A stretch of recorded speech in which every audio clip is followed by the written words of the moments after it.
Ferdy Sambo menyebut jika uang ditransfer dari rekening Brigadir J ke rekening Bribka Ricky Rizal adalah miliknya. Uang sebesar 200 juta rupiah yang sebelumnya dipertanyakan kuasa hukum keluarga Brigadir J, Kamarudin Simanjutak. Adanya mutasi rekening itu diakui Ricky atas perintah terdakwa Putri Candrawati. Ferdy Sambo dan Putri pun menegaskan jika uang dalam rekening BNI Brigadir Yosua. Menurut Putri, rekening di Bank Negara Indonesia, BNI, atas nama Brigadir Pol Nofriansyah Yosua Huta Barat dan Ricky Rizal Wibowo sengaja dibuat untuk keperluan keluarganya di Magelang dan Jakarta.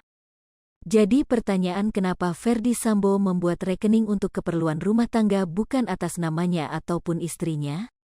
Menurut Putri, rekening atas nama Yosua itu dibuat di cabang Cibinong dan untuk keperluan kas di Jakarta. Sedangkan rekening atas nama Ricky untuk keperluan kas di Magelang. Putri kemudian meminta rekening koran untuk nasabah BNI atas nama Brigadir Pol Nofriansyah Yosua Huta Barat dan Ricky Rizal Wibowo dicetak. Hal itu, katanya, untuk membuktikan bahwa penggunaan uang yang ada dalam rekening tersebut untuk keperluan rumah tangga di Jakarta dan Magelang.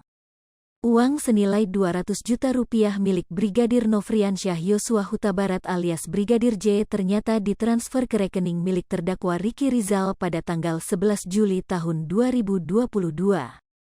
Uang senilai 200 juta rupiah ditransfer bertepatan dengan hari pemakaman jenazah Brigadir J di Jambi.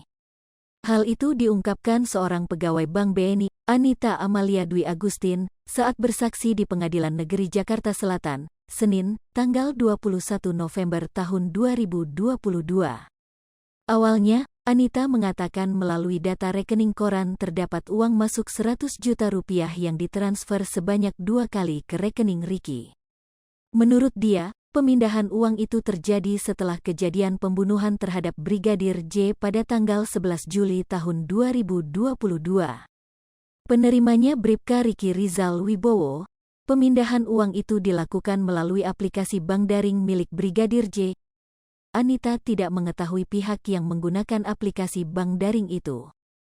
Dari uang itu, Bribka RR membayar kebutuhan rumah seperti pembayaran iuran air, listrik, belanja daring, dan pembelian pulsa. Anita mengklaim pihaknya tidak mengetahui Brigadir J sudah meninggal pada saat pemindahan dana itu. Dia baru tahu beberapa waktu kemudian setelah ada banyak pemberitaan. Sebelumnya uang mendiang Yosua disebut dikuras usai tewas dibunuh. Uang itu diambil dari 4 rekening Yosua. Awalnya keluarga mempertanyakan kemana larinya uang tersebut. Kini terungkap jika aliran uang itu dikirim ke rekening Bribka RR, salah satu terdakwa pembunuhan berencana Brigadir J. Hai pemirsa Sri Popo TV, jangan lupa komen, like, dan subscribe, serta tonton terus berita-berita terupdate lainnya ya.